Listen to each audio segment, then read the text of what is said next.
He is this, and he is all the universe. He scales the unseen, his depths dare the abyss. A whole mysterious world is locked within. Well, I think it's abyss. Abyss. Not abyss, but abyss. Abyss. Abyss. Abyss. Okay. The abyss. No, not no there. Abyss. Abyss. Abyss. There you go. Okay. Abyss. So this is the little surface of his life. He is this. That means the one who visits the gods, Yeah. and one who communicates with heaven, and one who tampers with hell. Yeah. And this is his little surface. And yet he is this, and he is all the universe. So he can scale the unseen. He can even dare the depths of the abyss. And why is that? Because a whole mysterious world is locked within. Sri Aurobindo says that all of these aspects, Satchitananda, supermind, overmind, all of them are already within us and sleeping. Okay. But they're within us already. And that's why man can have this whole mysterious world within himself. But Sri Aurobindo uses the word locked. It's locked within. Okay. This whole mysterious world is locked within. Now, he will tell us more about this man, humanity. Unknown to himself, he lives a hidden king, behind rich tapestries in great secret rooms. An epicure of the spirit's unseen joys, he lives on the sweet honey of solitude. A nameless God is a nameless God in an unapproachable fane, in the secret Aditum.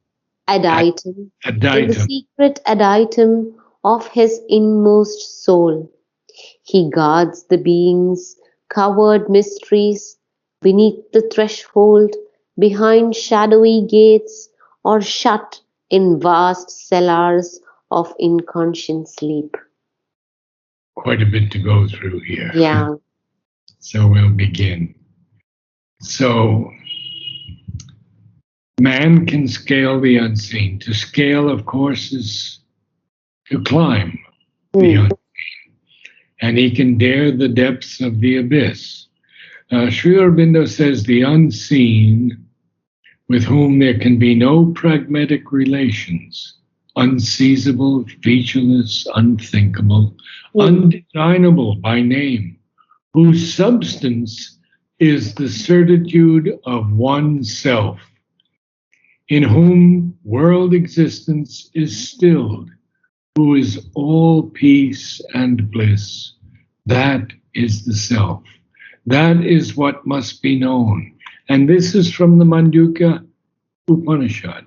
Okay. Sri Aurobindo quotes it in The Life Divine, but it's from that Upanishad. Okay. And then Can I find it in the lexicon? Yeah, it's in the lexicon, but there's only that one, and I read it to you. So. Okay. Yeah. But it is capitalized, unseen. Yeah. Good. And okay, we know about the abyss already, but this whole mysterious world is locked within. This is an interesting statement. Unknown to himself, he lives a hidden king. How does he live a hidden king? Well, we've had so many past lives. We've had so many past experiences. So Sri Aurobindo says, behind rich tapestries in great secret rooms, an epicure of the spirit's unseen joys. An epicure is someone who is a connoisseur, Okay. who has a refined taste. Yeah. So man is truly in his highest an epicure of the unseen joys of the spirit. And he even lives on the sweet honey of solitude. Now there's a colon after that. Yeah. So Sri Aurobindo has not ended the sentence. He wants to tell us more. And he wants to tell us that man is a nameless God in an unapproachable fane. A fane is a kind of sanctuary or temple. It's a temple. It's usually a small temple, but it doesn't matter. It's a temple or a sanctuary. Okay. Now, in the secret aditum of his inmost soul, and this is very interesting because he just told us about the fane, which is the temple. The aditum is the innermost part of a temple. It's like the sacred sanctorium. It's the secret sanctum sanctorium, exactly. Yes. And it's often, well, at least in the West, it is not open to the people, only to the priests. Temples. Yeah, so it is in the temples of the south. Yes. In Kerala, it's very strict. Like they don't let us like into the 2 layers. There are 2 layers actually, which is not allowed. Oh, yeah.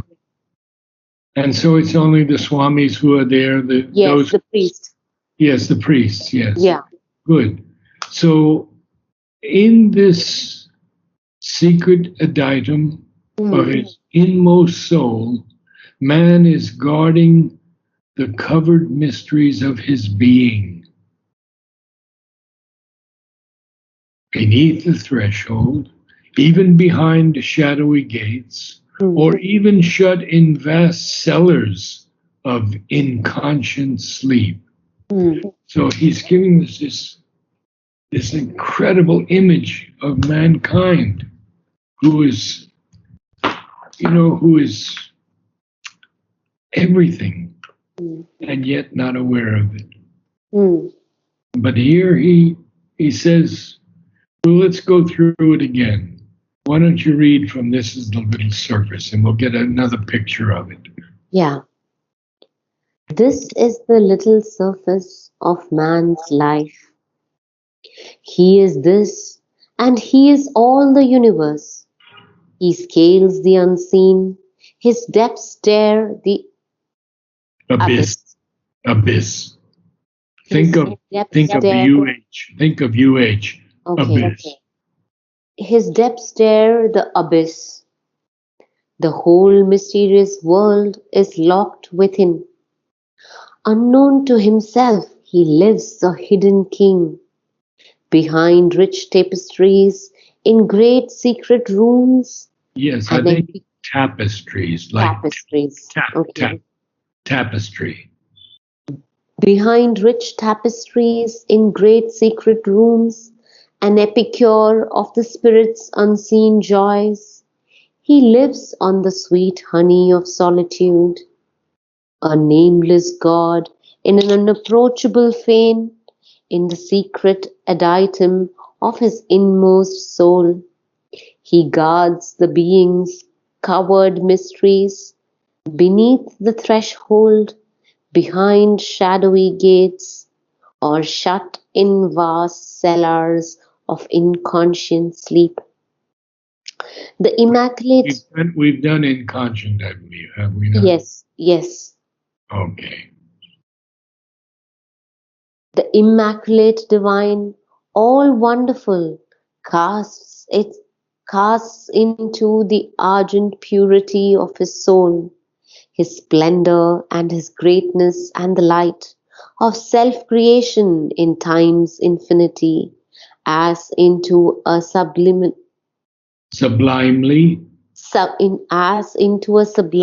mirroring glass. Well, this is extremely important. So we see that the divine, the immaculate means free from any impurity, absolutely pure, absolutely pure. The immaculate divine, all wonderful. So here Sri Aurobindo is using adjectives to describe the divine. Immaculate, divine, all wonderful, has cast into the argent purity. Argent is something that resembles silver. Okay. It's sort of silvery white. Okay. So this silvery white purity of man's soul, the divine has cast into it his splendor and his greatness. And not only that, but the light of self-creation in time's infinity. This is a very, very difficult line. He has given us this possibility of self-creation, of dying and then being reborn. Constant rebirth, not just once. In time, in the infinity of time, he's given us this, his splendor and his greatness and this light of self-creation. And what does it look like? It's as into a sublimely mirroring glass. Well, a glass here means a mirror.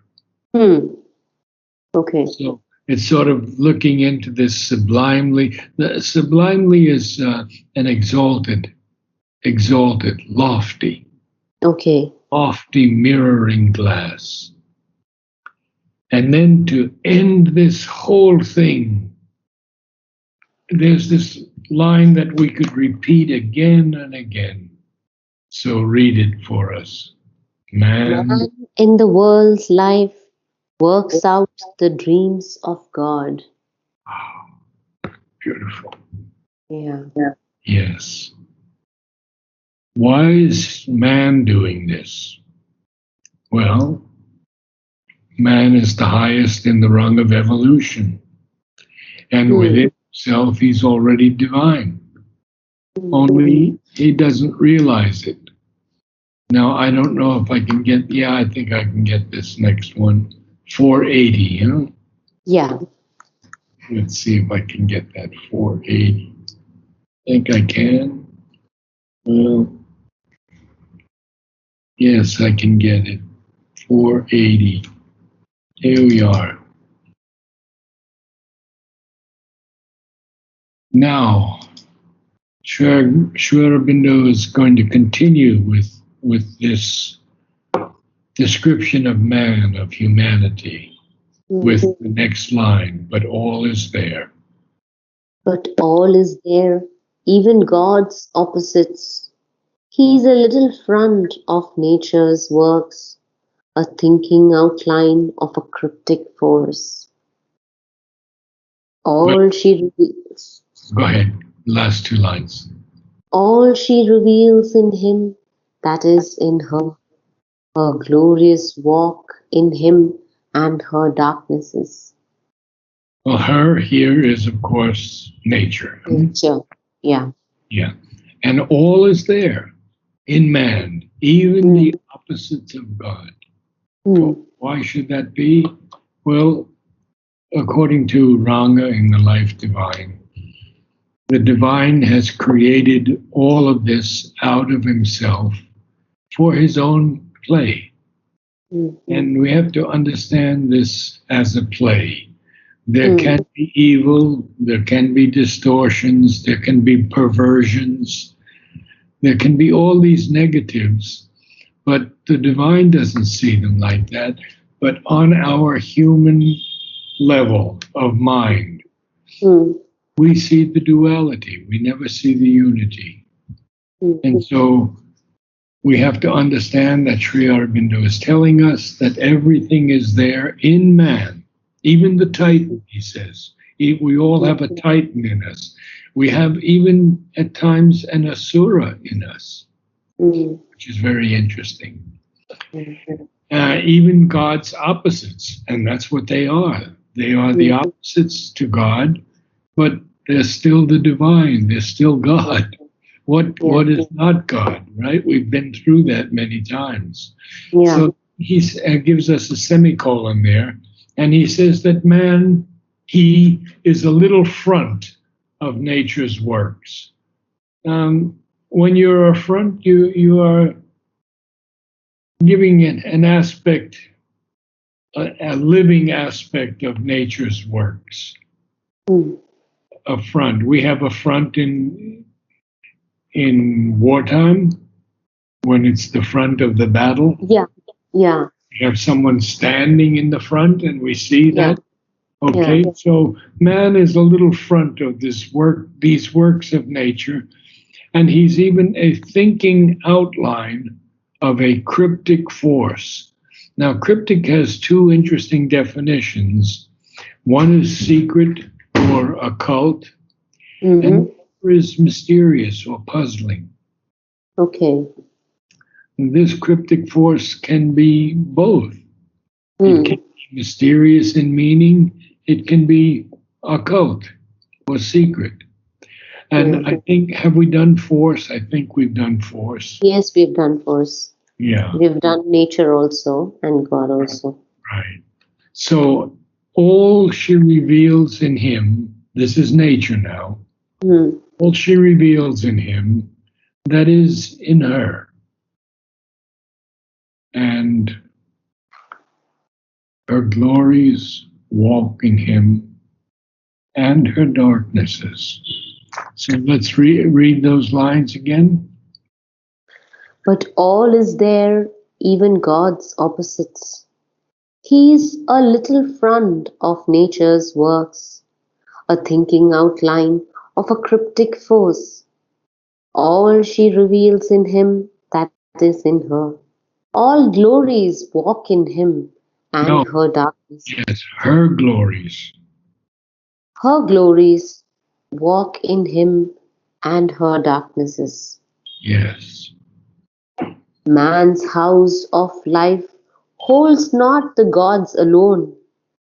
There are occult shadows, there are tenebrous powers, inhabitants of life's omnious nether rooms, Yeah, a the shadowy pronunciation world, is ominous. Ominous. ominous.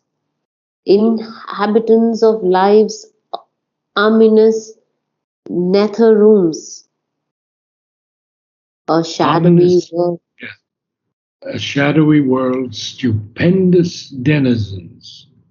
a shadowy world's stupendous denizens. So just what we were talking about, Sri Aurobindo puts it into these powerful words.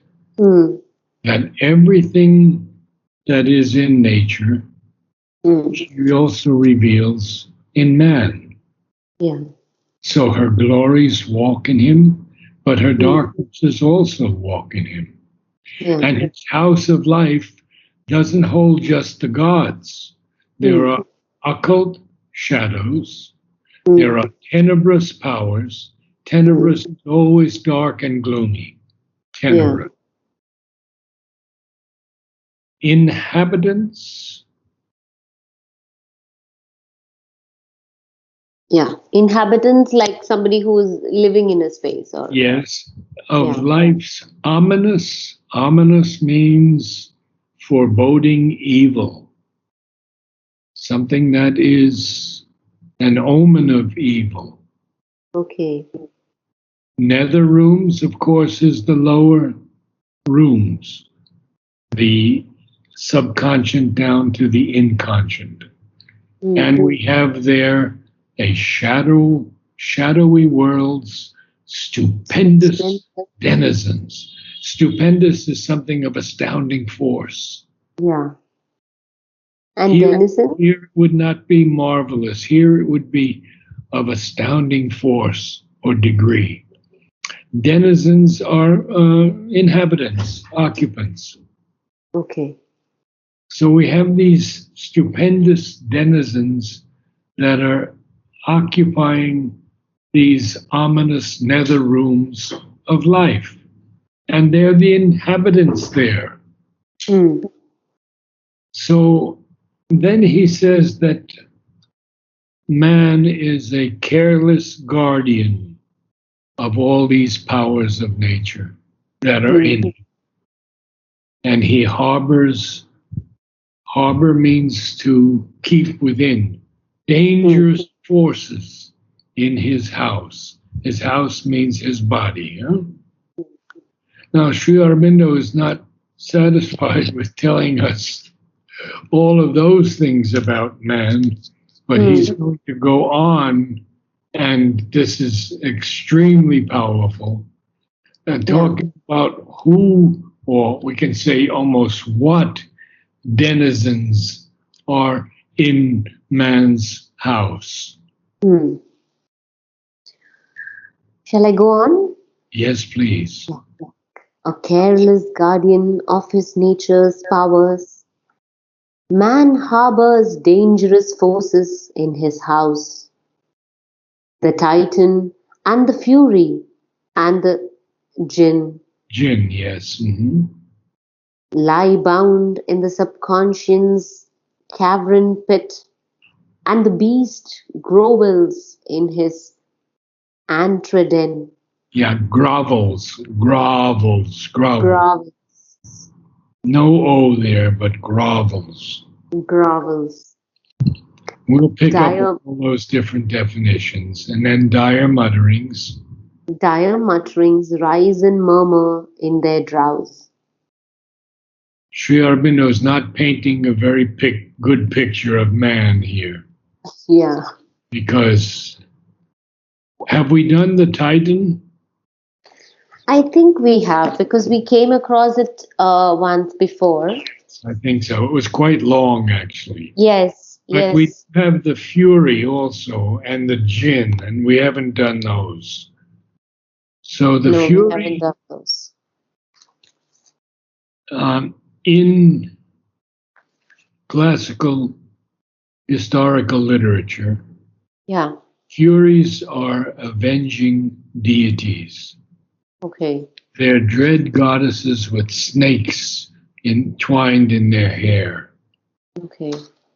And they're sent to punish crime and to Hmm. avenge wrong. Interesting. Hmm. There are three of them generally, but we don't have to say their names. Now, Yeah. Jinn is an invisible spirit from the Quran and Okay. believed by Muslims to inhabit the earth and influence mankind by appearing in the form of humans or animals. Hmm.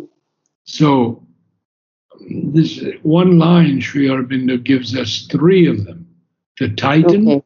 and the Fury, and the Jinn. Jinn. And all of those are within man, Hmm. but they lie bound in the cavern pit of the subconscious. So they're not in our daily activities, Hmm. or sometimes they rise up. And he's going Hmm. to tell us about that. We've done subconscious, I believe. Yes. And so he says, and the beast grovels in his antre-den. So Growls is like howling, we like have we making a have noise. three um, to grovel is uh, to cringe almost.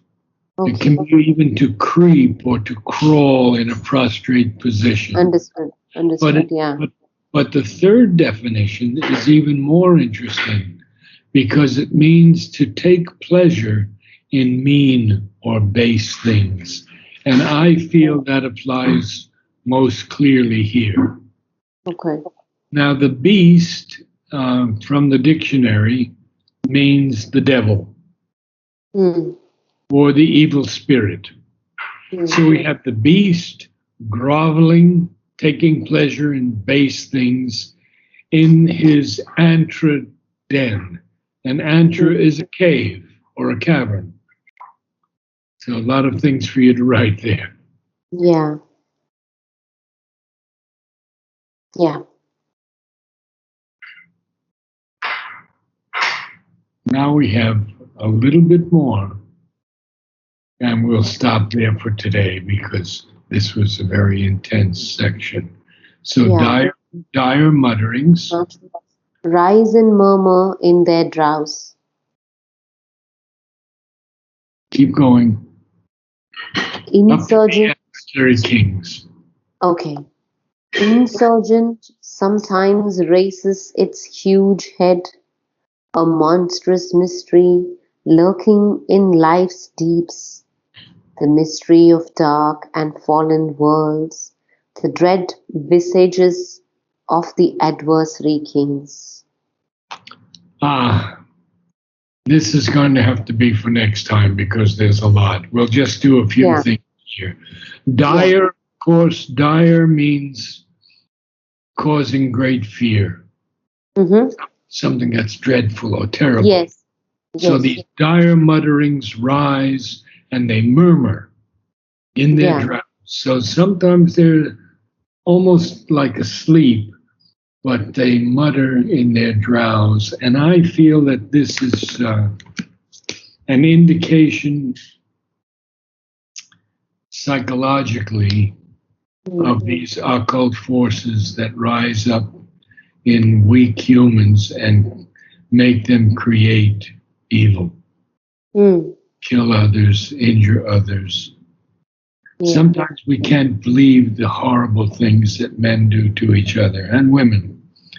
And I Mm, think this is these mutterings that rise up, take possession of the soul. Sri Aurobindo mm, will talk about this in great detail later on. mm, And then he says insurgent, and he's using insurgent figuratively. Um, Sometimes it's something rebellious or mm, something that's in revolt. So mm. he uses it as a noun here, um, Okay. but he uses it figuratively.